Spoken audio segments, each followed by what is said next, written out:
Welcome to my channel set tax சேனலுக்கு உங்களை அன்புடன் வரவேற்கிறேன். இன்னைய வீடியோ இந்த மாதத்துக்கான கிராசரி ஷாப்பிங் வீடியோ தான் ஃப்ரெண்ட்ஸ். பொதுவாகவே நம்ம வீட்டில் ஒரு மாதத்துக்கு தேவையான கிராசரியை வந்து நம்ம ஃபஸ்ட்டு வீக்கே வாங்கி வச்சிட்டோம்னாலே அந்த மாதம் வேறு எந்த செலவுமே வராது. ஏன்னா என்னென்ன வேணுங்கிறத நம்ம பிளான் பண்ணி வச்சிட்டோம்னு வச்சுக்கோங்களேன், இந்த இடையில ஆகக்கூடிய செலவே வராது, கம்ப்ளீட்டாக அவாய்ட் பண்ணிடலாம். அதனால் எப்போதுமே மொதல் 1 இல்லை 2 தேதிகளுக்குள்ளே நான் கிராசரியை வந்து வாங்கி ஃபில் பண்ணிவிடுவேன். ஸோ அப்போ தான் வந்து அந்த மாதம் ஃபுல்லாக பிளானோடு போயிட்டே இருக்கும்.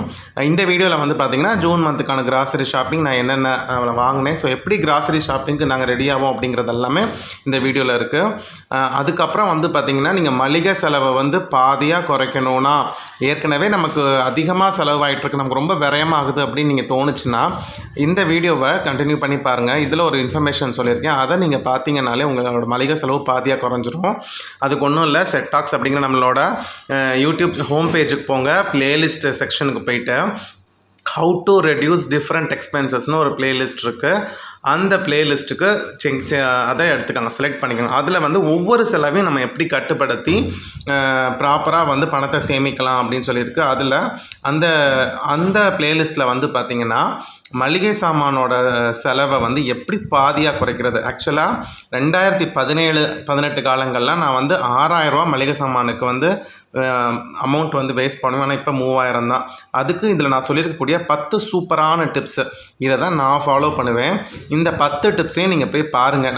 நம்மளோட சேனலுக்கு புது சப்ஸ்கிரைபர்ஸ் நிறைய பேர் வந்திருக்கீங்க, அவங்க எல்லாமே அந்த வீடியோவை போய் பாருங்கள். முடிஞ்சால் அந்த பிளேலிஸ்ட்டோட லிங்க்கை நான் அந்த டிஸ்கிரிப்ஷன் பாக்ஸில் தரேன். அந்த பிளேலிஸ்ட்டுக்குள்ளே போயிட்டு நீங்கள் பாருங்கள். கிராசரி எக்ஸ்பென்சஸை நான் குறைக்கிறதுக்கு நான் ஃபாலோ பண்ணக்கூடிய 10 டிப்ஸ் இருக்கும். இந்த 10 டிப்ஸை யூஸ் பண்ணி தான் 6000 ரூபா செலவு பண்ணிட்டு இருந்தேன்னா இப்போ 3000 ரூபா தான் செலவு பண்ணிகிட்ருக்கேன். இந்த பிளேலிஸ்ட்டில் எப்படி ஆயில் எக்ஸ்பென்சஸை கம்மி பண்ணுறது, ஆயில் யூசேஜை எப்படி குறைக்கிறது, மற்றபடி நிறைய ஸ்நாக்ஸ் செலவு எப்படி குறைக்கிறதுன்னு நிறைய வீடியோஸ் இருக்குது, பாருங்கள். கண்டிப்பாக லிங்க் வந்து டிஸ்கிரிப்ஷன் பாக்ஸில் தரேன். ஸோ முதல்ல நான் இந்த மாதத்துக்கான கிராசரி வந்து போய் ரேஷனில் எங்களோட சாமானை வாங்கிட்டு வந்துட்டேன். ஜீனி, எண்ணெய், பருப்பெல்லாம் வாங்கிட்டு வந்துட்டேன். எங்கள் ரேஷனில் எக்ஸ்ட்ராவாக வாங்க சொல்லுவாங்க ஏதாவது, அதுக்கு வந்து நாட்டு சக்கரை ஒரு பாக்கெட் 40 ரூபாய்க்கு வாங்கிட்டு வந்தேன். ஜீனியை ஃபஸ்ட்டு ஃபில் பண்ணி வச்சாச்சு. அப்புறம் ரேஷன் பொருளை வாங்கக்கூடிய பச்சரிசி இருக்கு இல்லையா, அதை நாங்கள் வீட்டில் இட்லி தோசை மாவு அரைக்கிறப்ப யூஸ் பண்ணுவோம். ஸோ அதை வந்து இந்த மாதிரி ஒரு கண்டெய்னரில் ஸ்டோர் பண்ணி வச்சுக்கிட்டோம். கண்டிப்பாக ரேஷன் அரிசி வந்து பச்சரிசி யூஸ் பண்ணுவோம்.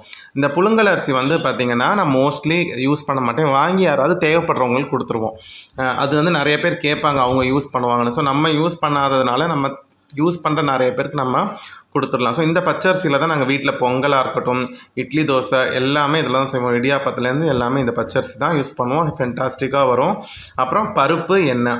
இந்த பருப்பு பொறுத்த மட்டும் இந்த பருப்பை நாங்கள் எதுக்கு யூஸ் பண்ணுவோம்னா இட்லி பொடி அரைக்கிறதுக்கு, அதுக்கப்புறம் வீட்டில் அடை செய்கிறதுக்கெல்லாம் வந்து இதை யூஸ் பண்ணுவோம். மோஸ்ட்லி இந்த 2 பர்பஸ்க்கு அடை தோசைக்கும் இட்லி பொடி அரைக்கிறதுக்கும் யூஸ் பண்ணுவோம். ஒரு மாதத்துக்கு 1 கிலோ கிடைக்குது இல்லையா, அதனால் இந்த பருப்பை வந்து நாங்கள் கண்டிப்பாக யூஸ் பண்ணுவோம். ஒருவேளை இப்போ எங்களுக்கு எக்ஸஸாக இருக்குது அப்படின்னா எங்களுக்கு இன்லாஸ் வந்து அவங்களுக்கு தேவைப்படும், யாருக்கு தேவைப்படுறவங்களுக்கு ஷேர் பண்ணிப்போம். ஒரு மாதம் பருப்பு எக்ஸஸாக இருந்துச்சுன்னா அவங்களுக்கு கொடுத்துருவோம். அதே மாதிரி இந்த பாமாயில் வந்து இது வரைக்கும் நாங்கள் யூஸ் பண்ணது கிடையாது. இதுவுமே வந்து பார்த்திங்கன்னா நிறைய பேர் கேட்பாங்க, எங்கள் வீட்டுக்கு நாங்கள் யூஸ் பண்ணுவோம், எங்களுக்கு கொடுங்க எக்ஸஸாக. அவங்களுக்கு ஒரு பாக்கெட் பத்தாதுங்கிறப்ப எங்ககிட்ட கேட்பாங்க. அது மாதிரி ரெகுலராக அவங்க கொடுக்குறவங்களுக்கு இந்த எண்ணெய் பாக்கெட்டை கொடுத்துருவோம். மற்றபடி பருப்பு, அரிசி, ஜீனி கம்ப்ளீட்டாக யூஸ் பண்ணுவோம். அப்புறம் மெயினாக ரேஷன் கடையில் விற்கக்கூடிய கல்லுப்பு, இது செம்ம குவாலிட்டியாக இருக்குது ஃப்ரெண்ட்ஸ்.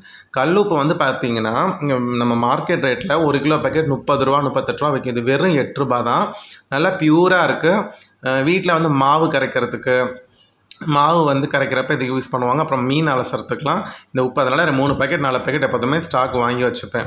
ஸோ இந்த மாதத்துக்கான மளிகை சாமான் வாங்குறதுக்கு முன்னாடி என்னென்ன மிச்சம் இருக்குது அப்படின்னு பார்க்குறேன். ஸோ வரமிளகா இருக்குது, வெல்லம் கொஞ்சம் இருக்குது, மிளகாத்தூள் பாக்கெட்டு, காஷ்மீரி சில்லி, என்னென்னலாம் இருக்கோ அதெல்லாம் லிஸ்ட்டில் போடக்கூடாது. அதனால் லிஸ்ட் அவுட் பண்ணுறதுக்கு முன்னாடி என்னென்ன பொருள் இருக்குங்கிறத செக் பண்ணிக்கோங்க. அப்போ தான் வந்து நம்ம போட்ட பொருளே போட்டு வேஸ்ட் பண்ண மாட்டோம். இது வந்து கண்டிப்பாக பாருங்கள், உளுந்து பாக்கெட்டில் ஒன்று அப்படியே மிச்சம் இருக்குது. அதனால் உளுந்து பாக்கெட்னா 1 பாக்கெட் போட்டால் போதும். எப்போதுமே 1 பாக்கெட் ஸ்டாக் வர மாதிரியே தான் நாங்கள் மெயின்டைன் பண்ணுவோம். சோம்பு, சீரகம்லாம் இருக்குது. ஸோ இந்த பொருள்லாம் நம்ம போட வேண்டிய அவசியம் கிடையாது. ஸோ என்னென்ன மிச்சம் இருக்குது அப்படிங்கிறத கண்டிப்பாக நம்ம பார்க்கணும். இதனாலே நம்ம தேவையில்லாத பாதி செலவை வந்து கம்மி பண்ணலாம். போட்டதே போட்டால் நமக்கு எக்ஸஸ் செலவு தானே. அதுக்கப்புறம் உட்காந்து லிஸ்ட்டு போட ஆரம்பிச்சிடுவோம். ஸோ என்னென்ன பொருள் தேவை, ஒரு மாதத்துக்கு எவ்வளோ தேவையோ அவ்வளோதான் நான் போடுவேன். நான் ஏன் இதை சொல்கிறேன்னா, அந்த பாயிண்ட்ஸில் இந்த 10 டிப்ஸ் சொல்லியிருக்கேன் இல்லையா, அதில் இது ஒரு பாயிண்ட்டாகவே நான் சொல்லிடுவேன். ஃபர்ஸ்ட் ஆஃப் ஆல் லிஸ்ட்டு போடணும். லிஸ்ட்டு போட்டால் தான் எது தேவையோ அது மட்டும்தான் வாங்குவோம். ஏன்னா ஒவ்வொரு மாதமும் நமக்கு ஏதாவது ஒரு செலவு வரும். அப்போ வந்து நம்ம ஏதாவது ஒரு செலவை கம்மி பண்ணுற மாதிரி இருக்கணும். ஆனால் நமக்கு தேவையானதும் நம்ம செஞ்சாகணும். அப்படிங்கிறப்ப மளிகை சாமான் எது தேவை, எவ்வளவு தேவை, இது வந்து நம்ம வந்து ஒரு கண்டிப்பாக ஒரு கணிப்பு வச்சுருக்கணும். இப்போ ஜீனினா ஒரு மாதத்துக்கு நம்ம வீட்டுக்கு எவ்வளோ ஆகும், அரிசி எவ்வளோ ஆகும், பருப்பு எவ்வளோ ஆகும், வெல்லம் எவ்வளோ ஆகும், இந்த மாதிரி ஒவ்வொரு பொருளுமே ஒரு மாதத்துக்கு எவ்வளோ தேவைப்படுதுங்கிறத நம்ம கண்டிப்பாக தெரிஞ்சு வச்சுருந்தா தான் அந்த அளவு மட்டும் வாங்கினாலே போதும். ஸோ அது மாதிரி நான் அந்த அளவு தான் வாங்குவேன். அப்படி வாங்குறப்பே பாருங்கள் எவ்வளோ மிச்சம் இருக்குது. அப்படி இப்போ உளுந்தெல்லாம் நாங்கள் வேணுக்குமே ஒரு பேக்கெட் எக்ஸஸாக முதல்ல வாங்குவோம். எங்கள் இந்த வீடு வந்த புதுசில் வந்து பார்த்திங்கன்னா வாங்கியிருப்போம். அந்த ஒரு பேக்கெட் எப்போதுமே எக்ஸஸாக இருக்கணும். சில விஷயங்கள் வந்து காலியாகக்கூடாது. வீட்டில் அரிசியாக இருக்கட்டும், அந்த மாதிரி சில விஷயங்கள் எப்போதுமே ஒரு ஸ்டாக் இருக்கிற மாதிரி இருக்கும். ஆனால் ஒரு மாதத்துக்கு ஒரு பேக்கெட் போதும். அதனால தான் உளுந்து மட்டும் எப்போதுமே எங்கள் வீட்டில் ஒரு பக்கெட் ஸ்டாக் இருக்கும். மற்றபடி மற்ற எந்த பொருளுமே எவ்வளோ தேவையோ அவ்வளோதான் வாங்குவோம். ஸோ அதனால் அதை பார்த்துட்டு ஃபஸ்ட்டு லிஸ்ட்டை நான் போட்டுக்கிட்டேன். லிஸ்ட்டெல்லாம் போட்டுட்டு போய் நான் வந்து இங்கே அண்ணாச்சி கடையில் தான் வாங்குவேன். சூப்பர் மார்க்கெட்டில் ஒரு 2-3 பொருள் மட்டும் தான் வாங்குவேன். மேக்ஸிமம் 90% பொருள் வந்து அண்ணாச்சி கடையில் வாங்குறது. 2-3 பொருள் சூப்பர் மார்க்கெட்டில், எண்ணெய் மட்டும் மரச்செக்கெண்ணெய் கடையில் வாங்கிடுவேன். ஸோ இதுதான் வந்து என்னுடைய மளிகை ஷாப்பிங். ஸோ என்னென்ன பொருள் வாங்கியிருக்கேன் அப்படிங்கிறத பார்க்கலாம். ஃபஸ்ட்டு வந்து அரிசி பார்த்துருவோம். அரிசி வந்து பார்த்திங்கன்னா இட்லி அரிசி, சாப்பாட்டு அரிசி. இட்லி அரிசி வந்து பார்த்திங்கன்னா இந்த தடவை கொஞ்சம் 1 கிலோ கம்மி தான் வாங்கியிருக்கேன். 1 கிலோ ஸ்டாக் இருக்குது. அதே மாதிரி சாப்பாட்டு அரிசி எப்போதும் போல் 7 கிலோ வாங்கிட்டேன். இது வந்து ஒரு மாதத்துக்கு எங்களுக்கு கரெக்டாக வரும். அடுத்து வந்து பார்த்திங்கன்னா மற்ற மளிகை சாமான் வாங்கி இப்போ உங்களுக்கு டிஸ்பிளே வச்சுட்டு இப்போ நான் ஒன்றுனா சொல்கிறேன். ஃபஸ்ட்டு வந்து பார்த்திங்கன்னா இந்த கார்ன் வத்தல் அப்படின்னு சொல்லுவாங்க இல்லையா, இது வந்து பசங்களுக்கு ஈவினிங் டைமில் ஸ்நாக்ஸாக பொரிச்சு கொடுக்கறதுக்கு. இது வந்து 1/4 கிலோவே வந்து 30 ரூபா தான். இங்கே ஒரு ஹோல்சேல் கடை இருக்குது, அந்த கடையில் வாங்கிவிடுவோம். ஒரு 1/4 கிலோ வாங்குவேன். ரொம்ப அதுவும் கொடுக்கக்கூடாது. வீக்லி ஒன்ஸ் அந்த மாதிரி ஒரு நாளைக்கு ஸ்நாக்ஸ் ஆகும். ஒரு கைப்பிடி போட்டாலே வந்து பார்த்திங்கன்னா 4 பேர் தாராளமாக சாப்பிட்லாம். அப்புறம் வந்து பார்த்திங்கன்னா சிகப்பு அவுல், இதுவுமே பார்த்திங்கன்னா ஸ்நாக்ஸ்க்கு ஸ்கூலுக்கு வச்சு விட்றதுக்கோ சரி, ஈவினிங்கோ சரி, இந்த சிகப்பு அவுல் வச்சுக்கலாம். அப்புறம் வந்து ப்ரில் 20 ரூபா பாக்கெட் ப்ரில் இந்த தடவை 15 ருபீஸ் தான். அதனால் அது 2 பாக்கெட் வாங்கினேன். சர்ஃபெக்சல் வந்து பார்த்திங்கன்னா டாப் லோட் மேட்டிக் லிக்விட் வந்து இது ஒரு பாக்கெட். இது எப்போதுமே 1 லிட்டர் வந்து கண்டிப்பாக எங்கள் வாங்குற மாதிரி இருக்கும். அப்புறம் வந்து ஜீனி வந்து பார்த்திங்கன்னா 1 கிலோ. ஆல்ரெடி நான் ரேஷன் கடையில் வாங்கிட்டேன் இல்லையா, அது போக 1 கிலோ தான் எக்ஸ்ட்ரா ஆகும். அதனால் மார்க்கெட்டில் 1 கிலோ வாங்கிட்டேன். உளுந்து 1 கிலோ. இப்போ ஏற்கனவே அந்த ஸ்டாக் இருக்கிற உளுந்தை யூஸ் பண்ணிட்டு இதை அப்படியே உள்ளே வச்சுடுவோம். தேவைப்பட்டு செலவாச்சுன்னா அடுத்த மாதம் எக்ஸஸாக வாங்கிடுவோம். இல்லைன்னா அது அப்படியே அடுத்த 1 பாக்கெட் வாங்குற மாதிரி இருக்கும். அப்புறம் வந்து பொட்டுக்கடலை ஒரு 1/4 கிலோ பாக்கெட்டு. அதுக்கப்புறம் நாகா ரவை. ஏன்னா இப்போ ஸ்கூல் ஸ்டார்ட் ஆகிடும், நானும் வேலைக்கு போக ஆரம்பிச்சிருவேன். அவசரமாக ஒரு பிரேக்ஃபாஸ்ட்டோ இல்லை டின்னரோ செய்யணுன்னா கண்டிப்பாக வீட்டில் ரவை இருக்கணும். பொதுவாக சேமியா வந்து வாங்குறதில்ல, பசங்க விரும்ப மாட்டேங்கிறாங்க. அதனால் அது என்றைக்காவது ரொம்ப ரேராக வந்து தேவைன்னா அன்றைக்கி மட்டும் ஒரு பாக்கெட் வாங்கி செய்வோம். புளி 1/4 கிலோ. புளியெல்லாம் வந்து ஒவ்வொரு மாதம் தான் வாங்குறது, ஸ்டாக் வைக்கிறதில்ல. அப்புறம் வந்து பார்த்திங்கன்னா பாசிப்பருப்பு கண்டிப்பாக எங்கள் வீட்டுக்கு 1/2 கிலோ தேவைப்படும். அதே மாதிரி துவரம்பருப்பு 1/2 கிலோ தேவைப்படும். கரெக்டாக இருக்கும். துவரம்பருப்பெல்லாம் 1/2 கிலோ வாங்கினா ஒரு மாதத்துக்கு கரெக்டாக வந்துடும். 2 நாள் நாங்கள் சாம்பார் வைப்போம்னு வச்சுக்கோங்களேன், அந்த கணக்குக்கு வாங்கிடுவோம்.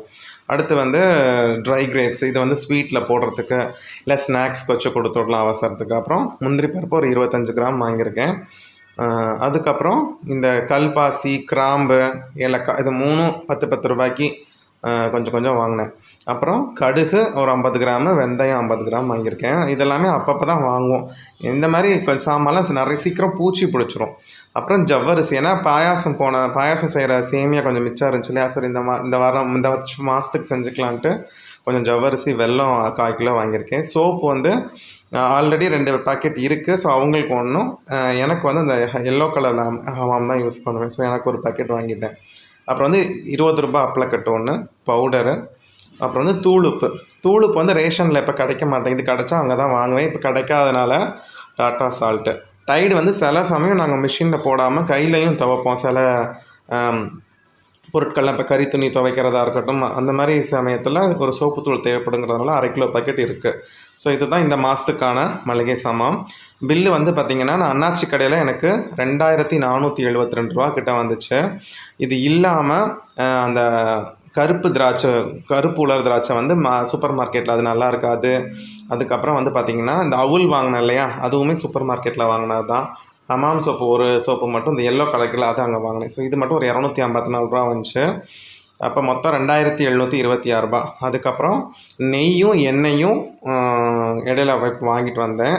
அதை நான் டிஸ்பிளேல வைக்க மறந்துட்டேன். அது ஒரு 300 ரூபா. 75 ரூபா பிரியாணி அரிசி வாங்கினேன் இல்லையா அது. அதுக்கப்புறம் ரேஷன் பொருளில் வந்து 140 ரூபா.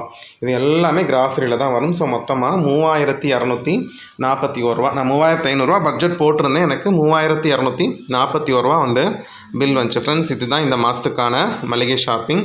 இந்த வீடியோ உங்களுக்கு பிரயோஜனமாக இருக்கும்னு நினைக்கிறேன். இந்த வீடியோ பிரயோஜனமாக இருந்துச்சுன்னா உங்கள் ஃப்ரெண்ட்ஸ்க்கு ஷேர் பண்ணுங்கள், கமெண்ட் பண்ணுங்கள். நீங்களும் மளிகை ஷாப்பிங் முடிச்சிட்டிங்களாங்கிறத கண்டிப்பாக கமெண்ட் பண்ணுங்கள் ஃப்ரெண்ட்ஸ். அடுத்த ஒரு நல்ல வீடியோவில் உங்கள் எல்லாரையும் பார்க்குறேன். Bye friends.